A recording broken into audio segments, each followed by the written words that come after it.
আছো? আজকে আবারও অনলাইন ক্লাসে তোমাদের সাথে হাজির হয়েছি। আম, আমি মোসাম্মদ লিপি খাতুন, প্রভাষক হিসাব বিজ্ঞান, রাজশাহী কলেজ, রাজশাহী। সুপ্রিয় শিক্ষার্থী, গত ৮ তারিখে আমি তোমাদের সঙ্গে একটা ক্লাস নিয়েছিলাম। এই ফিনান্স ব্যাংকিং ও বিমায় প্রথম পত্রের সর্বশেষ অধ্যায়, নবম অধ্যায় ঝুঁকি ও মুনাফার হার এর উপর।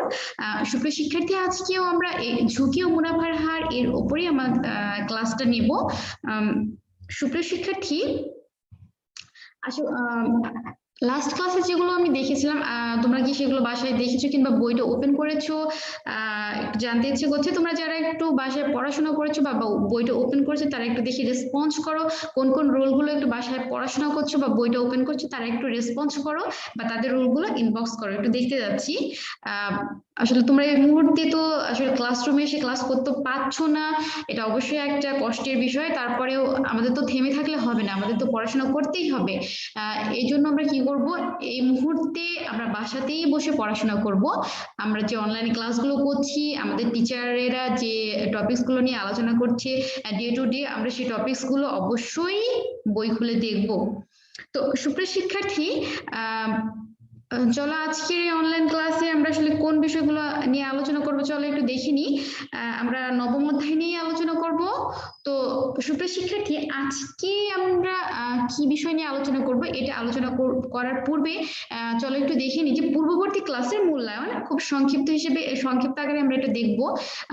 সুপ্রিয় শিক্ষার্থী, পূর্ববর্তী ক্লাসে আমরা যে টপিকগুলো নিয়ে আলোচনা করেছিলাম সেগুলো হচ্ছে বিনিয়োগ কি, বিনিয়োগের গুরুত্ব, আয় কি, আয়ের উপাদান সমূহ, মুনাফা বা আয়ের হার এবং আয়ের পরিমাপ। এই কয়েকটা টপিক নিয়ে আমি গত ক্লাসে তোমাদের সাথে আলোচনা করেছিলাম। তো জাস্ট এই টপিকগুলো আজকে আমরা খুব এক নজরে আরেকবার শুনে নিই বা রিপিট করে নিই বা ঝালাই করে নিই, তোমরা যেটাই বলো সেটাই। সুপ্রিয় শিক্ষার্থী, বিনিয়োগ কি? আসলে বিনিয়োগ বলতে আমরা বুঝি যে আমাদের হাতে যে তহবিলটা রয়েছে সেই তহবিলটা খাটানো, অর্থাৎ আমরা মুনাফা অর্জনের উদ্দেশ্যে, ভবিষ্যতে মুনাফা অর্জনের উদ্দেশ্যে বর্তমানে আমাদের হাতে যে তহবিল বা অর্থ বা টাকা রয়েছে সেগুলোকে যদি আমরা বিভিন্ন ধরনের আর্থিক সম্পত্তি বা স্থায়ী সম্পত্তিতে খাটাই বা বিনিয়োজিত করি তাহলে সেটাকে আমরা বলি বিনিয়োগ। তো বিনিয়োগের গুরুত্ব কি সুপ্রিয় শিক্ষার্থী, সেটা অনেকগুলো পয়েন্ট আলোচনা করেছিলাম। তো বিনিয়োগের বেসিক উদ্দেশ্যই কিন্তু আমাদের মুনাফা অর্জন। তো সুপ্রিয় শিক্ষার্থী, আয় কি? বিনিয়োগ আমরা কেন করছি সুপ্রিয় শিক্ষার্থী? বারবার বলছি বিনিয়োগ করার প্রধান উদ্দেশ্য হচ্ছে আমাদের মুনাফা অর্জন। তো বিনিয়োগ করতে একটি নির্দিষ্ট সময় পর পর যে আমাদের নগদ আন্তঃপ্রবাহ ঘটছে সেটাই হচ্ছে আমাদের আয়। আয়ের উপাদান ছিল আমাদের দুটো, একটা ছিল উপার্জন আর একটা ছিল আমাদের মূলধনী লাভ বা ক্ষতি। তো সুপ্রিয় শিক্ষার্থী, মুনাফার হার নির্ণয়ের জন্য আমি একটা সূত্র দিয়েছিলাম এবং আয়ের পরিমাপ তার জন্য আমি দুটো সূত্র ইউজ করেছিলাম। তো আজকে আমরা আয়ের পরিমাপ নির্ণয়ের জন্য গত ক্লাসে যে দুইটা সূত্র ইউজ করেছিলাম তার উপরে আজকে দুটো অঙ্ক করব, তাহলে তোমরা অনেকটা ক্লিয়ার হয়ে যাবে। তোমাদের ভেতরে কেউ কেউ প্রশ্ন করেছিল যে ম্যাডাম আয়ের পরিমাপ কি, সেখানে সম্ভাবনা কিভাবে কাজ করে বা সম্ভাবনার উপস্থিতি অনুপস্থিতি কিভাবে কাজ করে সেটা সম্পর্কে জানতে চেয়েছিলে। তো আজকে যদি আমরা এর উপর দুটো অঙ্ক করি, ছোট ছোট দুটো অঙ্ক করি, তাহলে আমরা বিষয়টা ক্লিয়ার হয়ে যাব। তো চলো সুপ্রিয় শিক্ষার্থী, আমরা আজকের ক্লাসে আসলে কি কি আলোচনা হবে বা আজকের ক্লাসের শিক্ষণ ফল কি সেটা একটু দেখে নিই। আজকের ক্লাসে আমরা যেগুলো নিয়ে আলোচনা করবো তা হচ্ছে অনিশ্চয়তা বা আনসার্টেনিটি কি, ঝুঁকি বা রিস্ক কি, ঝুঁকি ও আয়ের মধ্যে সম্পর্কের বিশ্লেষণ। আয়ের হবে, আসলে আয়ের বানানটা একটু মিস্টেক হয়ে গেছে সুপ্রিয় শিক্ষার্থী, ঝুঁকির প্রকারভেদ বা শ্রেণী বিভাগ। তো এগুলো নিয়ে আমরা আজকের ক্লাসটা সাজিয়েছি। তো সুপ্রিয় শিক্ষার্থী, আজকের এই ক্লাসগুলো আলোচনা করবে পূর্বেই চলো আমরা গত ক্লাসের উপর দুটো একটু ম্যাথ করে নিই। গত ক্লাসে আয়ের পরিমাপের ক্ষেত্রে আমি দুটো বিষয় বলেছিলাম যে আয়ের পরিমাপ যখন সেখানে প্রবাবিলিটি বা সম্ভাবনার উপস্থিতি থাকে সেখানে আয়ের পরিমাপটা একরকম হবে, এবং যেখানে সম্ভাবনা বা প্রবাবিলিটির উপস্থিতি থাকে না সেখানে আয়ের পরিমাপটা অন্যরকম হবে। তো সুপ্রিয় শিক্ষার্থী, চলো আমরা দেখে নিই যখন সম্ভাবনার অনুপস্থিত। আমি একটা কথা তোমাদেরকে বারবারই বলেছিলাম, সেটা হচ্ছে সম্ভাবনা বা প্রবাবিলিটি এটা আমাদের রিলেটেড কার সাথে? ফিউচারের সাথে রিলেটেড। সম্ভাবনা অলওয়েজ রিলেটেড উইথ ফিউচারের সাথে এটা রিলেটেড। তো আমাদের যখন সম্ভাবনার অনুপস্থিত থাকছে এবং কোনো তথ্য দিচ্ছে এবং যেখানে সম্ভাবনার অনুপস্থিত থাকছে সেখানে আমাদের আয়ের পরিমাপ করতে বলছে, সেটা সাধারণত আমরা গাণিতিক গড়ের মাধ্যমে নির্ণয় করে থাকি। এবং এই তথ্যগুলো কি হয় সেটা হচ্ছে আমাদের পাস্ট তথ্য।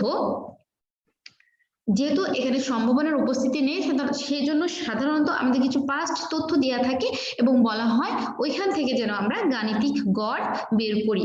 তো সুপ্রিয় শিক্ষার্থী, তোমরা আমি যে স্লাইডটা নিয়ে এসেছি এই স্লাইডের দিকে একটু দেখো যে আমি বলছি যে ফাহাদ প্লাস্টিক কোম্পানির তথ্য হতে গাণিতিক গড় বের করো যখন সম্ভাবনার অনুপস্থিত।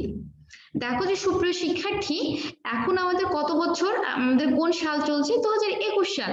এখানে আমাদের বছর দেওয়া আছে 5টা। কোন বছর? 2015 সাল, 2016, 2017, 2018 এবং 2019। এই 5 বছর, 5টা বছরে কিন্তু আমাদের পাস্ট হয়ে গেছে এবং এই 5 বছরে আমাদের আয় কত ছিল সেটা বলেছে। 2015 সালে আমাদের আয় ছিল 17%, 2016 সালে 18%, 2017 সালে 18%, 2018 সালে 20% এবং 2019 সালে 17% আমাদের আয় ছিল। তো এখান থেকে যদি আমাদেরকে গাণিতিক গড় বের করতে বলে তাহলে খুব ইজিলি কিন্তু তোমরা বের করে ফেলতে পারবে। তো গাণিতিক গড় নির্ণয় সূত্রটা আমরা জানি যে গাণিতিক গড় সাধারণত আর বার এটা দ্বারা প্রকাশ করা হয়। তো এখানে আমাদের সাধারণত যতগুলো বছর থাকে R1 দ্বারা আমরা বছরগুলোকে মেনশন করে থাকি। তো R1 যোগ R2 ডট ডট ডট যোগ RN, মানে যতগুলো বছর থাকে ঠিক ততগুলো এবং ডিভাইড বাই n হচ্ছে এখানে নাম্বার অফ ইয়ার্স। তো সুপ্রিয় শিক্ষার্থী, দেখো যে আমি এখানে ইকুয়াল টু দিয়ে আমরা 5টা বছরে আমাদের যতগুলো আয় ছিল সেটাকে আমরা যোগ করে, যেহেতু আমাদের নাম্বার অফ ইয়ার্স এখানে 5, এই জন্য 5 দিয়ে গুণ করছি, তাহলে দেখো যে আমরা পাচ্ছি 18%। তার মানে হচ্ছে আমাদের এই 5 বছরের গাণিতিক গড় বা 5 বছরের এভারেজ কত হচ্ছে? আমাদের 18%। তো সুপ্রিয় শিক্ষার্থী, এখানে আমাদের কোনো ধরনের প্রবাবিলিটি বা সম্ভাবনা নেই, কারণ সম্ভাবনা is always related with future. এটা সবসময় ফিউচারের সাথে রিলেটেড। আর আমাদের যে তথ্যগুলো দেওয়া আছে এগুলো হচ্ছে আমাদের পাস্টের তথ্য। তো এখান থেকে আমরা কোনটা বের করতে পারছি? এখান থেকে আমরা বের করতে পারছি গাণিতিক গড়। তো এই যে ছোট্ট একটা অঙ্ক, আশা করছি এখান থেকে সম্ভাবনার অনুপস্থিত থাকলে আমরা কিভাবে গাণিতিক গড় বের করব সেটা তোমরা খুব ইজিলি ক্যালকুলেশন করতে পারছো বা বুঝতে পেরেছো। তাহলে সুপ্রিয় শিক্ষার্থী, চলো আমরা আরেকটা ছোট প্রবলেম দেখে নিই যেখানে সম্ভাবনার উপস্থিতি রয়েছে। সুপ্রিয় শিক্ষার্থী, আমরা বলছি যে দেখো ফাহাদ প্লাস্টিক কোম্পানির তথ্য হতে প্রত্যাশিত আয় বের করে যখন সম্ভাবনার উপস্থিতি রয়েছে। তুমি দেখো যে আমি বলছি যে আই, আসলে এখানে একটা হয়তো কোনো একটা ইয়ার ক্যালকুলেশন হবে, কোনো একটা ইয়ার থাকবে। আই মনে করো যে এটা হচ্ছে 2021 সাল, এটা হচ্ছে 2022 সাল থেকে এখানে শুরু হয়েছে। 2022 সালের প্রবাবিলিটি মানে হচ্ছে এক্সপেক্টেড রেট অফ রিটার্ন, মানে প্রত্যাশিত আয় 2022 সালে হচ্ছে 20%, 2023 সালে 15%, 2024 সালে 18%, 2025 সালে 11% এবং 2026 সালে 12%। এবং আমাদের ক্রমান্বয়ে প্রবাবিলিটি হচ্ছে 2022 সালে 0.2, 2023-এ 0.3, 2024 হচ্ছে 0.1, 2025-এ 0.1, 2026-এও 0.1। তো সুপ্রিয় শিক্ষার্থী, এগুলো আমাদের কখন মানে কার সাথে রিলেটেড? এটা হচ্ছে আমাদের ফিউচারের সাথে রিলেটেড। আমি বলেছিলাম গত ক্লাসে যে কোনো একটা বছরের আয়কে যদি আমরা ওই বছরের সম্ভাবনা দ্বারা বা প্রবাবিলিটি দ্বারা গুণ করে থাকি, তাহলে আমরা ওই বছরের প্রত্যাশিত আয় পাবো।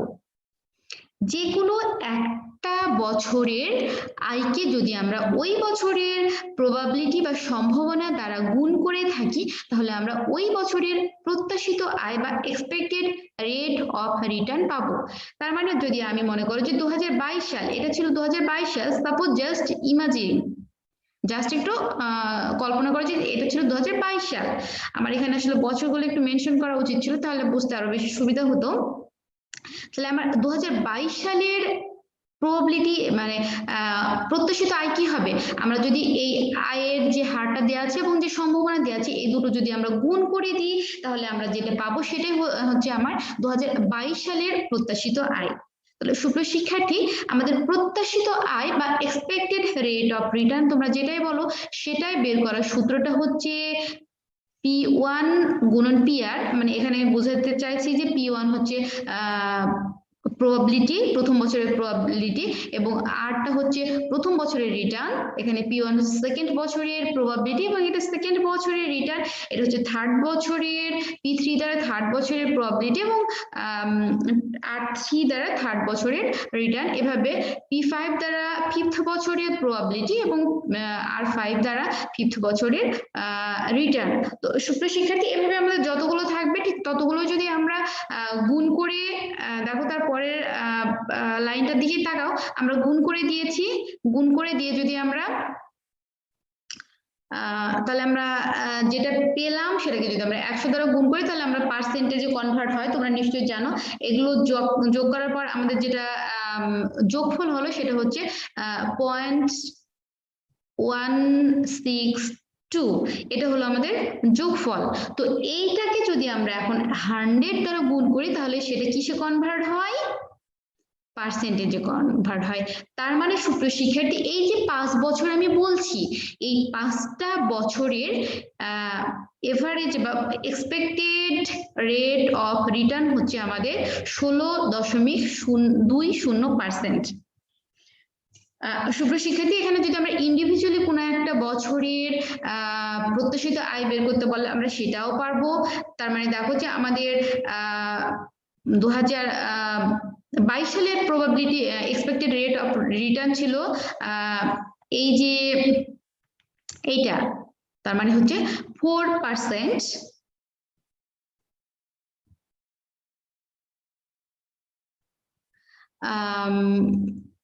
এরপরে 2023 সালেরও ছিল 4.5%, 2024-এর ছিল 5.4%। এভাবে আমরা প্রত্যেক বছরের প্রবাবিলিটি পাচ্ছি এবং অ্যাট লাস্টে আমরা এভারেজ একটা প্রবাবিলিটি পেয়ে যাচ্ছি। তো সুপ্রিয় শিক্ষার্থী, আমি এই অঙ্ক দুটো তোমাদের সামনে নিয়ে আসছি। এই অঙ্ক দুটো থেকে তোমরা খুব সহজেই বুঝতে পারছো যে আমরা কিভাবে আয়ের পরিমাপ করতে পারবো। যখন আমাদের অঙ্কে কোনো ধরনের সম্ভাবনা দেয়া থাকবে, তখন আমরা কিভাবে আয়ের পরিমাপটা করতে পারবো, আর যখন কোনো ধরনের সম্ভাবনা দেয়া থাকবে না, তখন আমরা কিভাবে গাণিতিক গড়টা বের করতে পারবো। তো সুপ্রিয় শিক্ষার্থী, এতটুকু মোটামুটি গত ক্লাসের উপরই আমাদের আলোচ্য বিষয় ছিল। তাহলে আমরা আজকের ক্লাসে আমাদের আজকের ক্লাসের উপর আলোচ্য বিষয়ে চলে যাই। চলো, আজকের ক্লাসে প্রথমেই আমরা যেটা জানবো সেটা হচ্ছে আমাদের অনিশ্চয়তা কি। অনিশ্চয়তা, যেটাকে আমরা ইংরেজিতে সাধারণত আনসার্টেইনটি বলে থাকি। এই অনিশ্চয়তা বা আনসার্টেইনটি কার সাথে রিলেটেড সুপ্রিয় শিক্ষার্থী? এটাও কিন্তু অলওয়েজ ফিউচার বা ভবিষ্যতের সাথে রিলেটেড। খুব সহজ ভাষায় আমরা বলতে পারি, ভবিষ্যতে কোনো একটি ঘটনা ঘটতে পারে আবার নাও পারে, এটাই হচ্ছে আমাদের অনিশ্চয়তা। ভবিষ্যতে কোনো একটা ঘটনা ঘটতে পারে আবার নাও পারে, এটাই হচ্ছে আমাদের অনিশ্চয়তা। আজ থেকে 5 দিন পরে বা 10 দিন পরে বৃষ্টি হতে পারে আবার নাও পারে, এটা হচ্ছে অনিশ্চয়তা। তো অনিশ্চয়তা এটা হচ্ছে সবসময় রিলেটেড ভবিষ্যতের সাথে।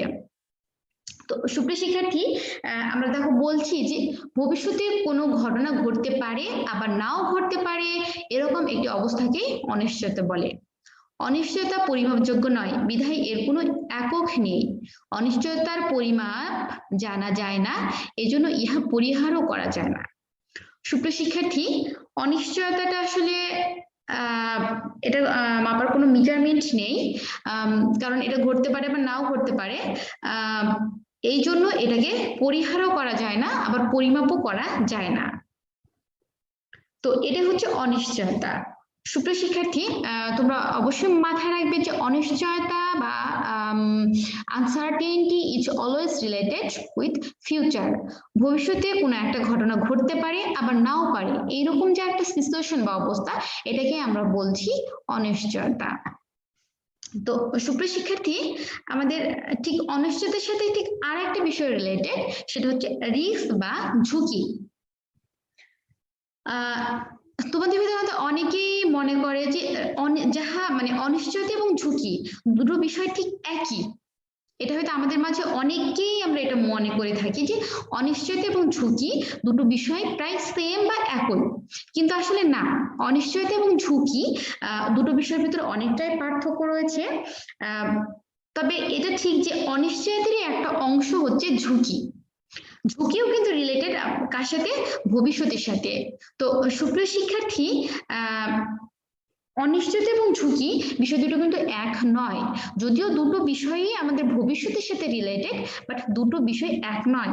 ঝুঁকি কিন্তু অনিশ্চয়তার একটি অংশ বা পার্ট তোমরা বলতে পারো। তাহলে আসলে ঝুঁকিটা কি? চলো আমরা এবার সেটুকুই জেনে নিই। মানুষের প্রত্যেক জীবনের প্রতিটি স্তরে কিছু না কিছু অনিশ্চয়তা থেকেই যায়। ব্যবসার ক্ষেত্রেও কিন্তু এর ব্যতিক্রম নয়। ব্যবসার বিভিন্ন স্তরে বিশেষ করে বিনিয়োগ থেকে রিটার্ন আসার যে অনিশ্চয়তা থেকে যায়, সেটা থেকে ঝুঁকির উদ্ভব হয়। অর্থাৎ বিনিয়োগ থেকে প্রত্যাশিত প্রাপ্তি থেকে প্রকৃত প্রাপ্তি কম হওয়ার সম্ভাবনাই হচ্ছে ঝুঁকি। অন্যভাবে বলতে পারি, ঝুঁকি হচ্ছে অনিশ্চয়তার সেই অংশটুকু যেটুকু পরিমাপ করা যায়। অন্যভাবে বলতে পারি, ঝুঁকি হচ্ছে অনিশ্চয়তার সেই অংশটুকু যেটুকু পরিমাপ করা যায়। সুপ্রিয় শিক্ষার্থী, তাহলে দেখো যে এখানে আমরা যেহেতু আমরা বিনিয়োগ বা ইনভেস্টমেন্ট চ্যাপ্টার নিয়ে আলোচনা করছি, তাই এখানে আমরা ঝুঁকিটা আসলে ইনভেস্টমেন্টের দিক দিয়ে দেখছি। যে আমি বলছি যে ঝুঁকি হচ্ছে আমরা সাধারণত যখন বিনিয়োগ করি, অ্যাট ফার্স্টে আমি দুটো বিষয় মাথায় রাখি। ফার্স্ট হচ্ছে আমার রিস্ক বা ঝুঁকি ওখানে কতটুকু এবং আমার রিটার্ন কতটুকু। যদি আমি দেখি যে আমার এক্সপেক্টেড রেট অফ রিটার্ন, সাধারণত আমি যে প্রজেক্টে বিনিয়োগ করছি সেখান থেকে আমাদের এক্সপেক্টেড রেট অফ রিটার্ন হচ্ছে 20%, বাট মানে আমি বিনিয়োগ করে ফেললাম এবং বছর শেষে দেখা গেল যে সেখান থেকে আমার এক্সপেক্টেড রেট অফ রিটার্ন ছিল 20%, কিন্তু অ্যাকচুয়াল রেট অফ রিটার্ন হলো আমার 18%। তাহলে এই যে 2% কম হলো, এটাই হচ্ছে আমার ঝুঁকি। তার মানে দেখো যে আমার প্রত্যাশিত প্রাপ্তি ছিল 20%, কিন্তু সেখানে আমার প্রকৃত প্রাপ্তিটা হলো 18%। তাহলে এই যে আমার যে কম হলো, এটাই হচ্ছে এটাই হচ্ছে আমার ঝুঁকি। তো সুপ্রিয় শিক্ষার্থী, এখন অনিশ্চয়তা এবং ঝুঁকি আমি দেখো আরো সহজভাবে মানে আরো একটা লাইন দ্বারা বলছি যে আমরা বলতে পারি যে ঝুঁকি হচ্ছে অনিশ্চয়তার সেই অংশটুকু যেটুকু আমরা পরিমাপ করা যায়। সুপ্রিয় শিক্ষার্থী, আমরা ঝুঁকি এবং অনিশ্চয়তা নিয়ে যখনই আলোচনা করছি, আমরা তখনই বলছি যে ঝুঁকি হচ্ছে অনিশ্চয়তার একটা অংশ। আমরা অনিশ্চয়তার কোন অংশটুকুকে ঝুঁকি বলবো? আমরা অনিশ্চয়তার সেই অংশটুকুকে ঝুঁকি বলবো যে অংশটুকু আমরা পরিমাপ করতে পারি। তার মানে পুরো অনিশ্চয়তাকে কিন্তু কখনোই পরিমাপ করা যায় না, অনিশ্চয়তা পরিমাপযোগ্য নয়, কিন্তু ঝুঁকি হচ্ছে আমাদের পরিমাপযোগ্য। ঝুঁকিকে আমরা কি করতে পারি? পরিমাপ করতে পারি। ঝুঁকিকে কি করতে পারি? আমরা পরিহার করতে পারি। ঠিক যেগুলো আমরা অনিশ্চয়তাকে পারি না। আমি আর একটা ছোট্ট এক্সাম্পল দিয়ে তোমাদেরকে বিষয়টা ক্লিয়ার করি। সাধারণত মনে করো যে আমাদের একটা ময়দার কারখানা রয়েছে। সেখানে আমরা গম থেকে ময়দা তৈরি করি। তো সুপ্রিয় শিক্ষার্থী, তোমরা অবশ্যই জানবে যে আমাদের যখন আমরা গমটাকে ভাঙিয়ে ময়দাতে কনভার্ট করছি, তখন যদি আমরা সেখানে 1 মণ গম নিই, তাহলে সেখানে কিছুটা অবশ্যই ময়দা কিন্তু আমরা 1 মণ পাবো না, কারণ ময়দা সেখান থেকে আমাদের কিছুটা কম হবেই, কারণ ময়দা কিছুটা উড়ে যায়, গম ভাঙানোর পরে কিছুটা কমে যায়। অ্যাজ এ রেজাল্ট মনে করে যে 1 মণ মানে 40 কেজি, যখন আমরা ময়দা ভাঙাচ্ছি সেখান থেকে 40 কেজি না পেয়ে হয়তো 39 কেজি ময়দা পাচ্ছি, 1 কেজি পাচ্ছি না। এটা আমরা জানি এবং এই বিষয়টা আমাদের জানা, এই জন্য এই যে 1 কেজি কম হবে এটা হচ্ছে আমাদের একটা ঝুঁকি। কিন্তু বাই চান্স মনে করো যে আমি যে গমটা ভাঙিয়ে ময়দা তৈরি করব, সে গমটা পুরোটাই নষ্ট হয়ে গেল কোনো একটা কারণে, মনে করো যে বৃষ্টির পানি পড়লো বা কোনো একটা সেখানে দিয়ে পুরোটাই নষ্ট হয়ে গেল। এই যে পুরোটা নষ্ট হয়ে গেল, এটা হচ্ছে আমার অনিশ্চয়তা, কারণ এখানে আমার নষ্ট হতেও পারতো আবার নাও পারতো। কিন্তু এই যে ঝুঁকি, মানে ময়দাটা কমানোর, ময়দাটাকে আমরা যখন আমরা ময়দাটা ভাঙাচ্ছি, তখন যে আমরা যদি এখানে আমরা মোর ইফিশিয়েন্ট, মানে আমরা যদি আরো বেশি অ্যাক্টিভ হতাম, তাহলে দেখা যেত যে আমার যে যতটুকু ময়দা কম হচ্ছে সেখানে মানে তার থেকে আরো একটু কম হতো। সুপ্রিয় শিক্ষার্থী, আমি উদাহরণটা আরো একটু ক্লিয়ার করে বলি। যদি আমরা সচেতন হতাম, মনে করছি আমরা 1 মণ ময়দা ভাঙালাম, সেখানে আমরা সচেতন যদি হতাম, তাহলে আমাদের কি হতো, সেখানে 1 মণ ময়দায় 1 কেজি, মানে 1 মণ গমে 1 কেজি কম না হয়ে সেখানে আধা কেজিও কম হতে পারতো। তো এই যে যদি আমরা সচেতনতা অবলম্বন করতাম, তাহলে কি হতো, ঝুঁকিটা কমে। আমি তোমাদেরকে আরো একটা উদাহরণ দিয়ে ঝুঁকি এবং অনিশ্চয়তার ভিতর পার্থক্যটা বোঝাই। সাপোজ মনে করো যে আমি মাইক্রো একটা বাসে রাজশাহী থেকে ঢাকা যাচ্ছি, তো পথের মধ্যে কি হতে পারে, বাসের চাকা থাকে, যে কোনো সময় চাকাটা কি হতে পারে, পাংচার হয়ে যেতে পারে। তাহলে আমরা কি করব, বাসে আমরা অতিরিক্ত চাকা রাখবো। বাই চান্স এনি টাইমে যদি রাস্তার ভিতর যদি কোনো একটা চাকা নষ্ট হয়ে যায়, তাহলে আমি কি করব, আর ওই চাকাটা পরিবর্তন করে আরেকটা নতুন চাকা লাগাতে পারবো। তাহলে কি হবে, সেটা এই লাগাতে পারবো। তাহলে দেখো এখানে আমার কি কাজ, আমি কিভাবে ঝুঁকিটা কমাতে পারছি। আমি যদি বাসে আরো এক্সট্রা চাকা রাখি, তাহলে সেখান থেকে আমার ঝুঁকিটা কমবে। আর মনে করো যে আমি রাজশাহী থেকে ঢাকা যাচ্ছি, ইন কেস আমার রাস্তার ভিতরে একটা অ্যাক্সিডেন্ট হয়ে গেল, মানে আরেকটা বাচ্চার সাথে সংঘর্ষ হয়ে অ্যাক্সিডেন্ট হয়ে গেল, এটা হচ্ছে আমার অনিশ্চয়তা, মানে যেটা ঘটতে পারে আবার নাও পারে। কিন্তু এই যে বাসের চাকাটা পাংচার হয়ে যাওয়া, এটা হচ্ছে আমার ঝুঁকি। এই ঝুঁকিটা আমি কমাতে পারি, কিভাবে কমাতে পারি, আমি যদি খুব সচেতনতার সাথে বাস চালাই, তাহলে আমার চাকাটা হয়তো পাংচার হবে না। কিংবা যখন চাকাটা পাংচার হচ্ছে, আমি কি করছি, আমার কাছে এক্সট্রা একটা চাকা রয়েছে, আমি সেই চাকাটা সেখানে লাগিয়ে দিচ্ছি, দিয়ে আমি কি করতে পারছি, রিকভারি করতে পারছি, সেটাকে আমি পরিহার করতে পারছি।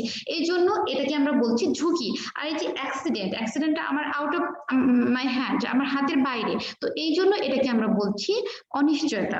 তো সুপ্রিয় শিক্ষার্থী, ঝুঁকি এবং অনিশ্চয়তা দুটো বিষয় কিন্তু আমাদের ফিউচার রিলেটেড, বাট ঝুঁকি হচ্ছে অনিশ্চয়তার সে অংশটুকু যেটুকু আমরা পরিমাপ করতে পারি, আর অনিশ্চয়তাকে কখনোই পরিমাপ করতে পারি না। তো সুপ্রিয় শিক্ষার্থী, আমি আশা করছি যে অনিশ্চয়তা এবং ঝুঁকি কি বিষয় দুটো তো সম্পর্কে তোমরা ক্লিয়ার হয়েছো। তারপর আমি আবারও বলছি, যদি ক্লিয়ার না হয় অবশ্যই ইনবক্স করবে।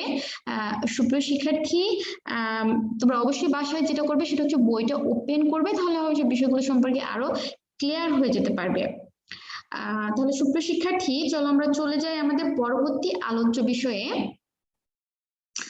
সুপ্রিয় শিক্ষার্থী, আমাদের পরবর্তী আলোচ্য বিষয় হচ্ছে ঝুঁকি ও আয়ের মধ্যে সম্পর্কে বিশ্লেষণ। সুপ্রিয় শিক্ষার্থী, এখানে আয়ের বানানটা একটু মিস্টেক হয়ে গেছে। তো ঝুঁকি এবং আয়ের মধ্যে সম্পর্কের বিশ্লেষণ, আমরা এই অধ্যায়ের শুরু থেকে একটা বিষয় বলছি, তা হচ্ছে একজন বিনিয়োগকারী যখন বিনিয়োগ করতে যায়, তখন সে দুটো বিষয়ের দিকে প্রথমে খেয়াল করে। একটা হচ্ছে ঝুঁকি, ওই যে প্রকল্পে সে বিনিয়োগ করতে যাচ্ছে ওই প্রকল্পে বিনিয়োগ করলে তার ঝুঁকিটা কেমন এবং সেখান থেকে সে তার আয়টা কেমন আসবে। তো একটা বিনিয়োগকারী যখনই কোথাও বিনিয়োগ করতে যাচ্ছে তখনই প্রথমেই তার মাথায় মানে তার সে দুটো বিষয় নিয়ে বিচার বিশ্লেষণ করে, সেটা হচ্ছে ঝুঁকি এবং আয়। তো চলো সুপ্রিয় শিক্ষার্থী আমরা একটু দেখে নিই যে ঝুঁকি এবং আয়ের ভিতর আসলে সম্পর্কটা কি। সকল বিনিয়োগকারী তার তহবিল বিনিয়োগের পূর্বে ওই বিনিয়োগ থেকে প্রত্যাশিত আয় এবং ওই বিনিয়োগের ঝুঁকির কথা বিবেচনা করে। যে সকল বিনিয়োগকারী কোনো ঝুঁকি নিতে আগ্রহী নয় তারা ঝুঁকিবিহীন সরকারি বন্ডে বিনিয়োগ করে, এই আয়কে ঝুঁকিমুক্ত আয় বলা হয়। অন্যদিকে যে সমস্ত বিনিয়োগকারী বেশি আয় করতে চায় তারা ঝুঁকিপূর্ণ সিকিউরিটিতে বিনিয়োগ করেন। ঝুঁকিপূর্ণ বিনিয়োগের মাধ্যমে অতিরিক্ত আয়কে ঝুঁকি প্রিমিয়াম বলে, অর্থাৎ বিনিয়োগে যত বেশি ঝুঁকি থাকবে সেখান থেকে আয়ের প্রত্যাশাও তত বেশি থাকবে। সুপ্রিয় শিক্ষার্থী আসলে আজকে দেখছি যে আমার স্লাইডে বেশ কয়েকটা বানানের মিস্টেক হয়ে গেছে, যা খুব দ্রুত টাইপ করতে যে বানানের মিস্টেক হয়ে গেছে তোমরা একটু ধরে নাও যে এখানে সিকিউরিটি বানানটাও একটু মিস্টেক হয়ে গেছে, এটা হচ্ছে সিকিউরিটি এবং এখানে আই বানানটাও একটু মিস্টেক হয়ে গেছে। তো সুপ্রিয় শিক্ষার্থী একটু বাই চান্স এগুলো একটু বুঝে শুনে পড়ে নিবে। তো দেখো যে আমি আলোচনা করছি ঝুঁকি এবং আয়ের মধ্যে সম্পর্ক। তাহলে আমরা কি দেখছি সুপ্রিয় শিক্ষার্থী, আমরা এখান থেকে দেখতে পাচ্ছি যে একজন বিনিয়োগকারী যখন প্রথমে বিনিয়োগ করতে যাচ্ছে তখন সে দুটো বিষয়ের দিকে দেখছে। যে প্রকল্পে বিনিয়োগ করবে ওই প্রকল্প হতে আয়ের হারটা দেখছে এবং ওই প্রকল্পে ঝুঁকিটা কেমন সেটা দেখছে। তো সুপ্রিয় শিক্ষার্থী সকল বিনিয়োগকারী কিন্তু ঝুঁকি নিতে আগ্রহী না, মানে সমান ঝুঁকি নেওয়ার সবার সাহস থাকে না বা সবাই আগ্রহী না, কারণ অধিক ঝুঁকিপূর্ণ প্রকল্পে বিনিয়োগ করলে দেখা যায় যে অনেক সময় তার তহবিলটা খোয়া যাওয়ারও সম্ভাবনা রয়েছে। এই জন্য যে সমস্ত বিনিয়োগকারীরা অধিক ঝুঁকিপূর্ণ প্রকল্পে বিনিয়োগ করতে আগ্রহী নয় তারা কি করে, তারা কম ঝুঁকিপূর্ণ বা ঝুঁকিবিহীন, কম ঝুঁকিপূর্ণ রয়েছে এবং ঝুঁকিবিহীনও কিছু বন্ড রয়েছে, বেসিক্যালি যেগুলো গভর্নমেন্ট বন্ড বা সিকিউরিটিস রয়েছে সেগুলো কিন্তু আমরা জানি যে সেগুলো হচ্ছে ঝুঁকিবিহীন সিকিউরিটিস। তো ওই সমস্ত বিনিয়োগকারী এই ধরনের গভর্নমেন্ট সিকিউরিটিস গুলোতে বিনিয়োগ করে। এখান থেকে যে আয়টা হয় সেটাকে আমরা মোটামুটি রিস্ক ফ্রি ইনকাম বা রিস্ক ফ্রি রিটার্ন বলে থাকি।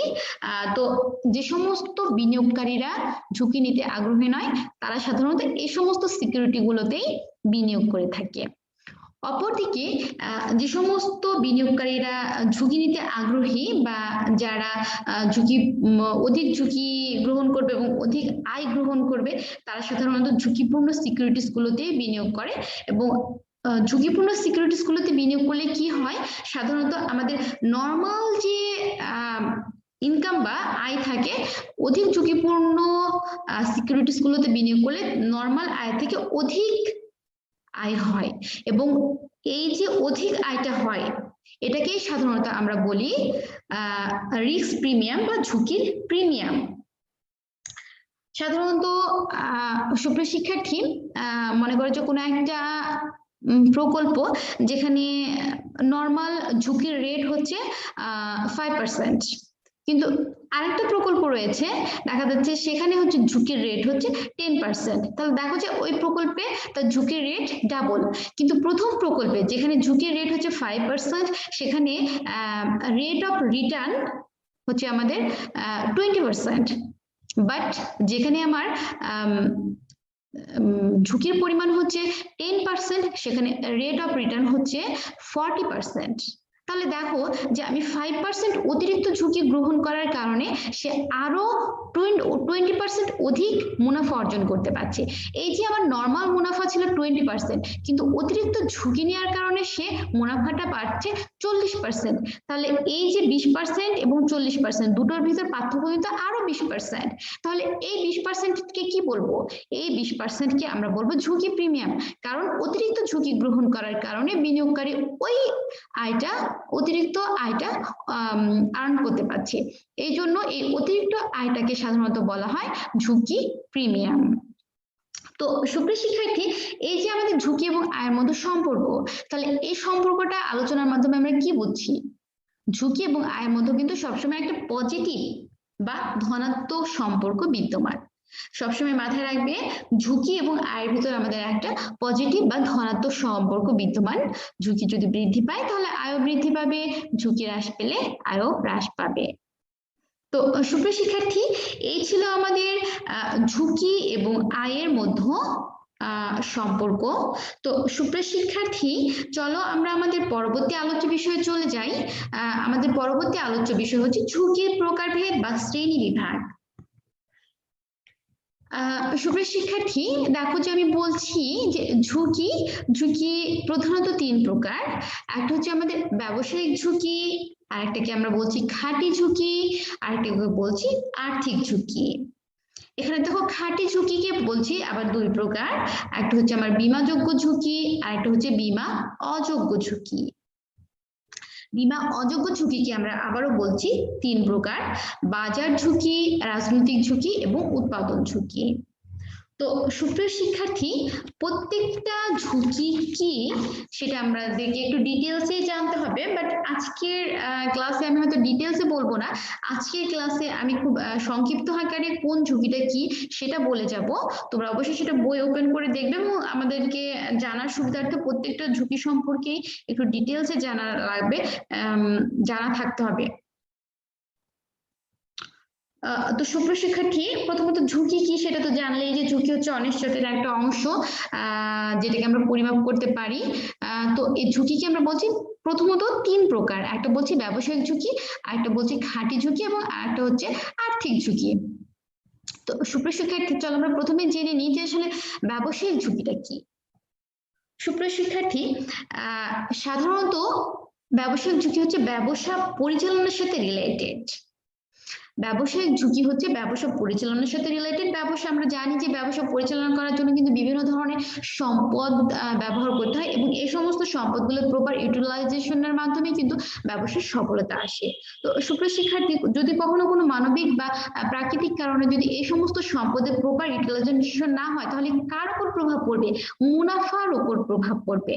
আর যদি আমাদের মুনাফার উপর প্রভাব পড়ে তাহলে কি হবে? সেখানে একটা ঝুঁকি রয়ে যায়, ক্ষতি হবার বা লোকসান হবার একটা ঝুঁকি রয়ে যায়। তো সুপ্রিয় শিক্ষার্থী, ব্যবসায়িক ঝুঁকিটা হচ্ছে সেই ঝুঁকি যেটা সাধারণত আমাদের ব্যবসা পরিচালনার সাথে রিলেটেড।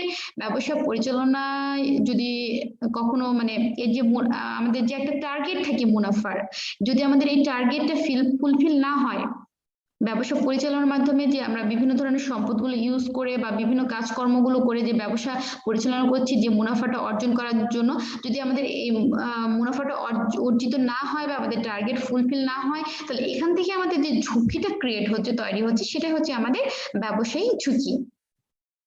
সুপ্রিয় শিক্ষার্থী, আজকে বলছি যে আমি আজকে আসলে এগুলো একটু সংক্ষিপ্ত আকারে বলে যাচ্ছি। নেক্সট ক্লাসে এর ভিতরে কিছু ইম্পর্টেন্ট যেগুলো রয়েছে সেগুলো আমরা ডিটেলসে বলবো।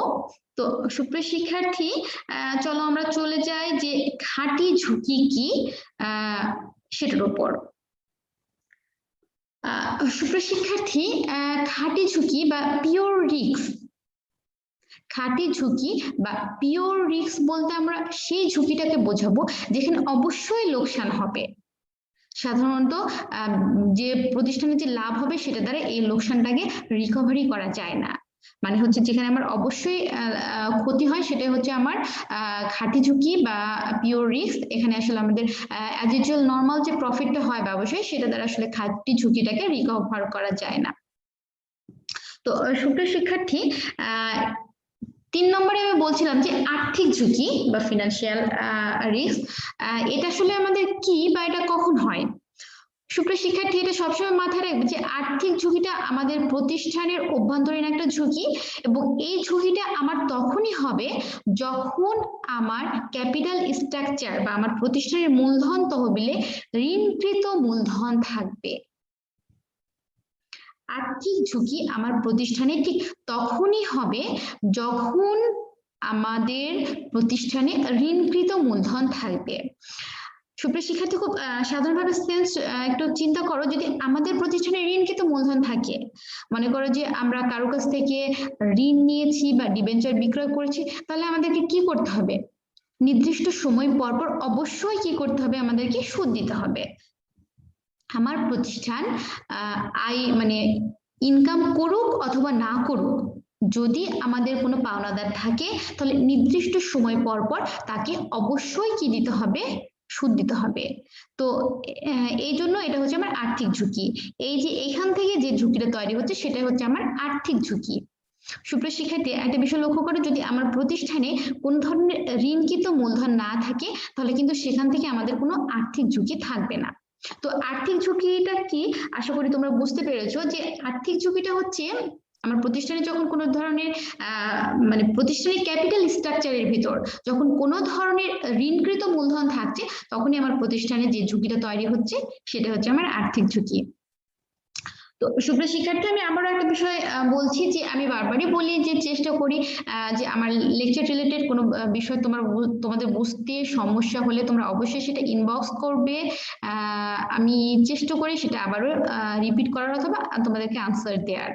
তো সুপ্রিয় শিক্ষার্থী, চলো আমরা চলে দেখছি। এখানে দেখতে পাচ্ছি যে খাঁটি ঝুঁকি, তারও কিন্তু আবার প্রকারভেদ রয়েছে, বীমাযোগ্য ঝুঁকি এবং বীমা অযোগ্য ঝুঁকি। সুপ্রিয় শিক্ষার্থী, বীমাযোগ্য ঝুঁকি বলতে আমরা বুঝতেই পারছি যে আসলে যে বিষয়গুলোর ওপর আমরা বীমা করতে পারি। আসলে সুপ্রিয় শিক্ষার্থী, বীমার মাধ্যমে কি করতে পারি? আমরা ঝুঁকিটাকে কিন্তু হ্রাস করি। তো বীমাযোগ্য ঝুঁকি বলতে আমরা সাধারণত ওই সমস্ত ঝুঁকিটাকে বোঝাবো যেটা আমরা বীমা করতে পারি। আমাদের প্রতিষ্ঠানে যদি বিভিন্ন ধরনের সম্পদ থাকে তাহলে কি করতে পারি? আমরা সেই সম্পদগুলোর বীমা করতে পারি। সেখান থেকে যদি ইন ফিউচার কোনো একটা সম্পদ খোয়া যায় বা নষ্ট হয় তাহলে বীমার মাধ্যমে সে আমরা ক্ষতিপূরণটা পেয়ে থাকি। আরেকটা বলছি সুপ্রিয় শিক্ষার্থী, যেটা হচ্ছে বীমা অযোগ্য ঝুঁকি। খুব বুঝতে পারছি যার বীমা করা যায় না, এবং এই বীমা অযোগ্য ঝুঁকিকে আমরা আবার 3 ভাগে ভাগ করছি। একটা হচ্ছে আমার বাজার ঝুঁকি, একটা রাজনৈতিক ঝুঁকি, আর একটা হচ্ছে আমার উৎপাদন ঝুঁকি। তো সুপ্রিয় শিক্ষার্থী, প্রথমে আমি বলছিলাম যে বাজার ঝুঁকিটা কি। সুপ্রিয় শিক্ষার্থী, বাজার ঝুঁকিটা হচ্ছে আমার এটা সাধারণত আমার এটা হচ্ছে আমার যদি চেঞ্জ করে তাহলে এখানে ইনভেস্টরদের উপর একটা ইফেক্ট পড়ে। তো এখান থেকে আসলে যে ঝুঁকিটা তৈরি হয় সেটা হচ্ছে আমার বাজার ঝুঁকি। সুপ্রিয় শিক্ষার্থী, আর একটা বলছি যে আমি রাজনৈতিক ঝুঁকি। তোমরা অবশ্যই মাথায় রাখবে যে আমাদের রাজনীতি এবং অর্থনীতি দুটো কিন্তু একটার সাথে আরেকটা ইন্টার রিলেটেড। যদি কখনো দেখো যে আমাদের দেশের রাজনীতিটা অস্থিতিশীল হয়ে গেছে, তাহলে আমাদের তখন অর্থনীতিতেও কিন্তু কি হবে? একটা নড়বড়ে হয়ে যাবে। তার মানে আমাদের দেশের যদি রাজনৈতিক পরিস্থিতি স্থির না থাকে তাহলে কিন্তু আমাদের একটা কি বলবো স্থির অর্থনীতিও সম্ভব না। তো এই যে এখান থেকে যে ঝুঁকিটা তৈরি হচ্ছে, রাজনীতি এবং অর্থনীতি দুটো কিন্তু খুব ইন্টার রিলেটেড। যদি আমাদের মনে করে রাজনীতি অস্থির হয় তাহলে কি হবে? ইনভেস্টররা কিন্তু খুব ভালো ভাবে বিনিয়োগ করতে আগ্রহী হবে না, কিংবা যারা বিনিয়োগ করবে তারা যে রিটার্নটা এক্সপেক্ট করে সেখান থেকে তারা সে রিটার্নটাও পাবে না। তো এইখান থেকে যে ধরনের ঝুঁকিটা তৈরি হচ্ছে সেটা হচ্ছে আমাদের রাজনৈতিক ঝুঁকি। সুপ্রিয় শিক্ষার্থী, এরপরে বলছি আমি উৎপাদন ঝুঁকি। বলেছিলাম যে সুপ্রিয় শিক্ষার্থী, যে উৎপাদনের ক্ষেত্রে কিন্তু একটা নর্মাল লস অলওয়েজ থাকে, সেটাকে আমরা নর্মাল বলে থাকি। উৎপাদনের সময় নর্মাল লস একটা থাকেই, এটা সিম্পল। কিন্তু নর্মালে যখন অতিরিক্ত হয় তখন সেটা হচ্ছে আমার উৎপাদন ঝুঁকি। তো সাধারণত এগুলো মোর ইফিশিয়েন্ট অ্যান্ড ইফেক্টিভনেস এগুলোর মাধ্যমে এগুলো আমরা হ্রাস করা যায়। তো উৎপাদনের ক্ষেত্রে যে ঝুঁকিগুলো বিদ্যমান, সাধারণত নর্মাল যে লসের রেটটা থাকে তার থেকে যখন অতিরিক্ত লস ঘটে সেখানেই আমাদের এই উৎপাদন ঝুঁকিটা তৈরি হচ্ছে। সুপ্রিয় শিক্ষার্থী, এই যে ঝুঁকির চার্টটা, এটা আমি সংক্ষিপ্ত আকারে আজকে বর্ণনা করলাম। তো তোমাদের কাছে আমার বিষয়টা বলা থাকলো যে তোমরা অবশ্যই বাসায় বইটা ওপেন করে প্রত্যেকটা ঝুঁকি সম্পর্কে আলাদা আলাদাভাবে পড়তে হবে। বিশেষ করে এই যে আর্থিক ঝুঁকি, বাজার ঝুঁকি, ব্যবসায়িক ঝুঁকি, এগুলো সম্পর্কে আমাদেরকে ডিটেলসে জানতে হবে। নেক্সট ক্লাসে আমি এগুলোর উপরই আরেকটা ক্লাস নেব, ঝুঁকির উপরই আরেকটা ক্লাস নেব। থার্ড যে ক্লাসটা নেব সেটা আমি ঝুঁকির উপরই নেব। তো সুপ্রিয় শিক্ষার্থী, আজকে তো সেকেন্ড ক্লাস হচ্ছে এই চ্যাপ্টারের উপর।